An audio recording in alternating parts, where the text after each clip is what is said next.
à tous et bienvenue dans ma cuisine. Aujourd'hui, c'est l'heure de s'atteler à la galette des rois. Je vais vous montrer tous mes secrets pour réaliser la galette des rois parfaite. Pas d'excentricité pour notre galette, on va rester classique avec une galette frangipane. D'ailleurs, c'est ma préférée en fait. La frangipane est classiquement composée d'une crème pâtissière et d'une crème d'amande. Si vous avez vraiment peur de vous lancer, vous pouvez vous contenter d'une crème d'amande uniquement, mais la galette sera beaucoup moins moelleuse. On débute donc notre recette par la réalisation de la crème pâtissière. Je verse le lait et je vais y ajouter les grains d'une demi-gousse de vanille. Et je mets ensuite mon lait à chauffer. Dans ma deuxième casserole, je vais venir battre les jaunes d'œufs avec le sucre. Puis j'ajoute la fécule de maïs. Je récupère mon lait chaud et je viens le verser en plusieurs fois sur mon mélange œufs, sucre et fécule de maïs. J'aime bien réaliser ce mélange hors du feu pour éviter les grumeaux. Je verse tout le lait vanillé et je peux même laisser la gousse de vanille dedans. Je retourne donc faire épaissir ma crème pâtissière sur le feu. On fait bien épaissir la crème pâtissière tout en mélangeant. J'ajoute le beurre hors du feu et je viens le faire fondre avec la crème pâtissière encore chaude. Une fois le beurre bien incorporé, je viens débarrasser ma crème pâtissière dans un plat à gratin sur lequel j'ai mis un film alimentaire. On verse la crème pâtissière bien à plat pour la refroidir plus vite. On vient rabattre le film alimentaire dessus pour pas qu'elle sèche en refroidissant. Il n'y a plus qu'à la laisser refroidir. Moi, je le fais directement sur la fenêtre, ça va plus vite. Et on attaque ensuite la crème d'amande. Je vais venir mettre mon beurre dans un saladier qui va au micro-ondes et je le mets quelques secondes au micro-ondes à 500 watts pour être sûr qu'il soit tout à fait pommade, mais pas encore liquide. Je mélange donc le sucre glace à mon beurre ramolli.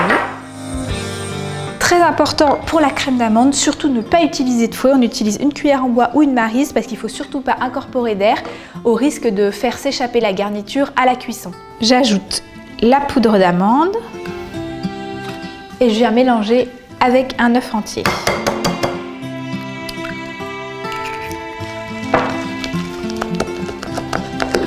On mélange à peine juste pour incorporer l'œuf et la poudre d'amande. De son côté, ma crème pâtissière a refroidi et je vais venir l'incorporer à la crème d'amande. Je la mets directement dans le saladier, je vais juste retirer la gousse de vanille. Hop. Je mélange mes deux crèmes. C'est ça qui me donne la frangipane. Ensuite, très important, on va venir parfumer notre frangipane. Classiquement, on parfume la frangipane avec un peu de rhum et un peu d'arôme d'amande amère. Mais moi, j'aime bien ajouter en plus un petit peu d'amaretto. Ça, c'est ma touche secrète. Ainsi qu'une pincée de zeste de citron, très subtile, mais ça change tout.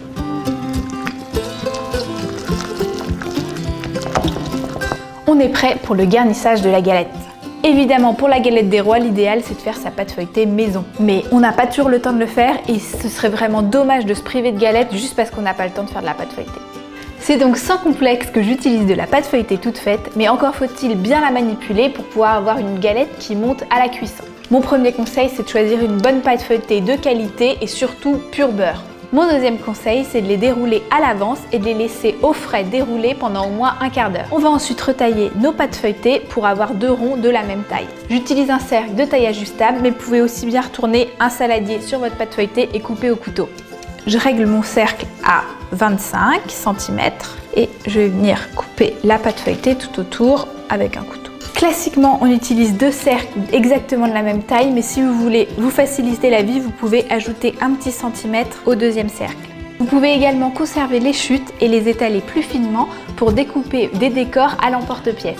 Je viens piquer la pâte feuilletée jusqu'à 2 cm du bord avec une fourchette pour éviter qu'elle gonfle à la cuisson. Je viens déposer mon cercle sur son papier cuisson sur une plaque qu'on mettra au réfrigérateur et je vais venir étaler la garniture. Je la place bien au centre de la galette et je viens l'étaler avec le dos d'une cuillère jusqu'à 2 cm du bord. Je peux venir en rajouter un peu au centre pour avoir une galette bien garnie. Et maintenant, très important, on n'oublie pas la fève. Je viens la déposer sur un côté et je recouvre de crème d'amande. Je peux à nouveau rapidement piquer le deuxième rond de pâte. Mais ça c'est moins grave parce qu'il sera de l'autre côté, vous comprendrez plus tard. Je prends ensuite un petit peu d'eau au bout du doigt et je vais venir humidifier le bord qui est resté libre autour de la galette. Une fois qu'on a humidifié, on repasse son doigt sec pour être sûr de ne pas mettre trop d'eau. Il faut que la pâte soit juste collante. Et on va ensuite déposer notre deuxième rond de pâte sur le premier. On le met bien à plat sur ses mains et on vient guider la pâte pour que ça tombe le plus juste possible. On peut un peu tirer, que ça arrive bien sur les côtés. On utilise ensuite le pouce pour bien souder les deux pâtes ensemble. On presse les deux pâtes tout autour, vraiment à la limite de la garniture. On va maintenant chiqueter. Chiqueter, chiqueter, chiqueter. Chiqueter, ça veut dire former des petites encoches tout autour de la galette pour être sûr que les deux pâtes restent bien soudées à la cuisson. On utilise le dos du couteau et on le rentre légèrement dans la pâte tout autour de la galette. Et là, le secret pour avoir une belle galette bien plate, on va la laisser reposer environ 3 heures minimum au frais avant de la retourner. Une fois que la galette a bien reposé au frais, je m'attaque à la dorure. Pour la dorure, j'aime bien mélanger un œuf auquel j'ajoute une toute petite pincée de sel et l'équivalent d'une cuillère à café d'eau. Ça permet d'élayer l'œuf et de ne pas avoir de traces d'œuf quand on l'étale au pinceau. On arrive donc à l'étape cruciale du retournement.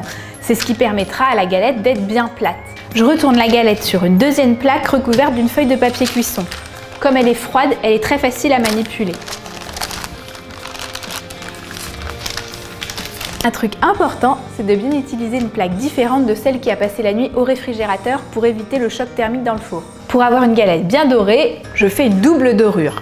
Commençons par la première. Je vais bien jusqu'au bord de la galette, mais on met surtout pas trop de dorure pour éviter que ça coule sur les côtés. Je remets la galette au frais avant la deuxième dorure, le temps de préchauffer mon four. On préchauffe le four à 210 degrés, chaleur tournante. Et si en plus vous avez de la chance d'avoir comme moi la fonction chaleur tournante et chaleur statique en même temps, comme sur mon four KitchenAid, alors là c'est vraiment le top. Une fois que notre four est chaud, c'est parti pour la deuxième dorure. J'applique donc une deuxième couche de dorure, toujours au pinceau. C'est ensuite le moment de décorer la galette. On peut faire très classique, en utilisant un couteau fin et en traçant des losanges ou alors des petits tourbillons un peu partout autour de la galette. Mais cette année, je vais faire une déco un peu plus originale que m'a montré Christophe Felder et qui utilise des douilles. Je vais donc utiliser différentes tailles de douilles d'un côté ou de l'autre pour tracer plein de petits ronds sur ma galette. Je pose ma douille sur la galette et je viens tourner plusieurs fois la douille sur elle-même sans trop appuyer. J'utilise ensuite différentes tailles de douilles pour faire des cercles de différentes tailles. Et je termine en creusant une petite cheminée au centre de la galette avec la pointe d'un couteau pour permettre à l'air chaud de s'échapper et éviter que la galette ne gonfle trop. Et c'est parti pour 40 à 50 minutes à 210 degrés jusqu'à ce que la galette soit bien dorée.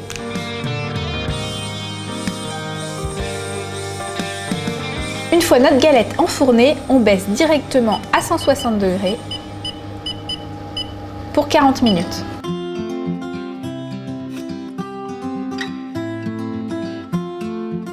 Et voilà une belle galette bien plate, bien dorée et surtout regardez, les bords ont bien développé sans laisser s'échapper la garniture. On pourrait s'arrêter là, mais j'ai un dernier petit secret qui va faire briller votre galette comme une galette de pro. Je porte tout simplement à ébullition 50 g d'eau et 50 g de sucre. Dès que le sucre est bien dissous, on peut utiliser le sirop pour badigeonner la galette. On n'a maintenant plus qu'à laisser tiédir la galette et à voir qui va avoir la fève. Ça y est, notre galette des rois est terminée. On n'a plus qu'à la découper pour savoir qui va être le roi ou la reine. Bon, aujourd'hui j'ai décidé que c'était moi la reine de la galette, mais demain ce sera vous quand vous réaliserez à votre tour cette parfaite galette des rois frangipane. Si cette recette vous a plu, abonnez-vous à ma chaîne, likez la vidéo, taguez-moi sur vos photos Instagram et surtout lancez-vous sur cette recette, vous allez faire des heureux.